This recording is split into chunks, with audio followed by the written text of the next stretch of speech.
Hello everyone, welcome to Inside Research Analytics Weekly Market Report.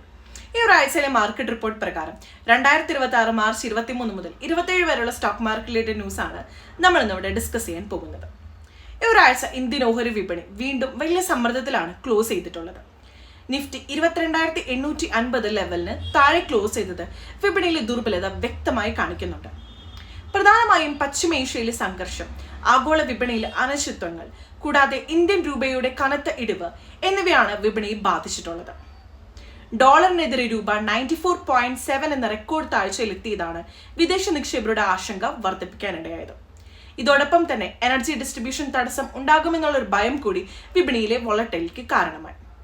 ആഴ്ചയുടെ അവസാനം census ഏകദേശം 950 point താഴ്ന്ന് 73,583 നിഫ്റ്റി 22,813 എത്തിയത്. ആഴ്ചയുടെ തുടക്കം തന്നെ വിപണി കനത്ത ഇടിവോടെയാണ് തുടങ്ങിയിട്ടുള്ളത്. തിങ്കളാഴ്ച സെൻസസ് 1,800 പോയിന്റിലധികം ഇടിഞ്ഞപ്പോൾ നിഫ്റ്റിയും 22,500 ലെവലിലേക്ക് താഴ്ന്നു. എന്നാൽ ചൊവ്വാഴ്ചയും ബുധനാഴ്ചയും വിപണി ശക്തമായി തിരിച്ചു കയറുകയുണ്ടായി. അമേരിക്ക ഇറാൻ ചർച്ചകൾ നടക്കാമെന്നുള്ളൊരു സൂചനയും താൽക്കാലികമായിട്ടുള്ള ഇടവേളയും വന്നതോടെ നിക്ഷേപകരുടെ വിശ്വാസം വീണ്ടും തിരിച്ചു വന്നു. ഇതോടെ നിഫ്റ്റി 23,300 ലെവൽ വരെ ഉയരുകയുണ്ടായി. എന്നാൽ വ്യാഴാഴ്ച അവധിയായിരുന്നതിൽ മാർക്കറ്റ് ക്ലോസ്ഡ് ആയിരുന്നു. വെള്ളിയാഴ്ച വീണ്ടും കനത്ത വിൽപ്പനയോടെ മാർക്കറ്റ് ഇടിവ് രേഖപ്പെടുത്തി. ആഴ്ച മുഴുവൻ ഉണ്ടായ നേട്ടങ്ങൾ വലിയ തോതിൽ നഷ്ടപ്പെടുകയും ചെയ്തു. പശ്ചിമേഷ്യയിലെ യുദ്ധാവസ്ഥ ഇപ്പോഴും വിപണികളെ ശക്തമായി ബാധിക്കുകയാണ്. അമേരിക്ക ഇറാന്റെ എനർജി സോഴ്സ് അടിസ്ഥാന സൗകര്യങ്ങളെ ലക്ഷ്യമിട്ട് ആക്രമണം നടത്താൻ പദ്ധതിയിട്ടിരുന്നുവെങ്കിലും 5 ദിവസത്തേക്ക് അത് നിർത്തിവെച്ചതായി അറിയിച്ചിരിക്കുകയാണ്. ഇതോടെ വിപണിയിൽ ചെറിയൊരു ആശ്വാസം ഉണ്ടായെങ്കിലും അനിശ്ചിതത്വം ഇപ്പോഴും തുടർന്നുകൊണ്ടിരിക്കുക തന്നെയാണ്. ഇറാൻ ഹെർമസ് കടൽ നിയന്ത്രിക്കാമെന്നുള്ള നിലപാട് എത്തിയതോടെ ഗൾഫ് മേഖലയിൽ എണ്ണ വിതരണത്തിന് വലിയ ഭീഷണിയാണ് ഉയരാൻ പോകുന്നത്. അന്താരാഷ്ട്ര ഏജൻസിയുടെ കണക്കുകൾ പ്രകാരം ഏകദേശം 40ഓളം എനർജി അസറ്റ്സ് ഇതിനകം തന്നെ നശിച്ചിരിക്കുകയാണ്. ഇത് 1970s എണ്ണ പ്രതിസന്ധിക്ക് സമാനമായ ഒരു സാഹചര്യത്തിലേക്ക് ലോകത്തെ നയിക്കാമെന്നുള്ള ഒരു ആശങ്ക ഇപ്പോൾ ഉയരുകയാണ്.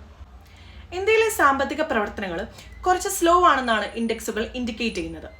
മാർച്ചിൽ പ്രൈവറ്റ് സെക്ടർ വളർച്ച 2022 ഒക്ടോബറിന് ശേഷം ഏറ്റവും കുറഞ്ഞ നിലയിൽ എത്തിയിട്ടുമുണ്ട്.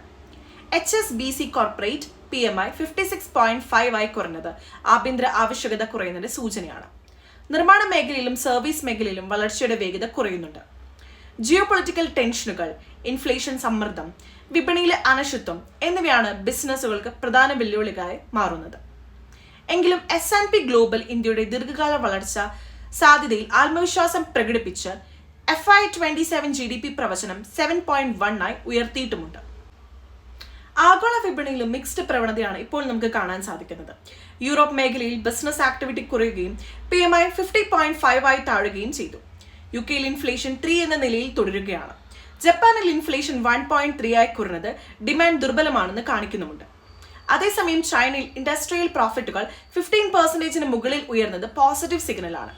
എന്നാൽ ആഗോളതലത്തിൽ ജിയോ പൊളിറ്റിക്കൽ ടെൻഷനുകളും എനർജിയുടെ വില വർധനയും തുടരുന്നതിനാൽ വിപണിയിൽ വോളറ്റൈലിറ്റി തുടരാനുള്ള സാധ്യത വളരെ കൂടുതലാണ്.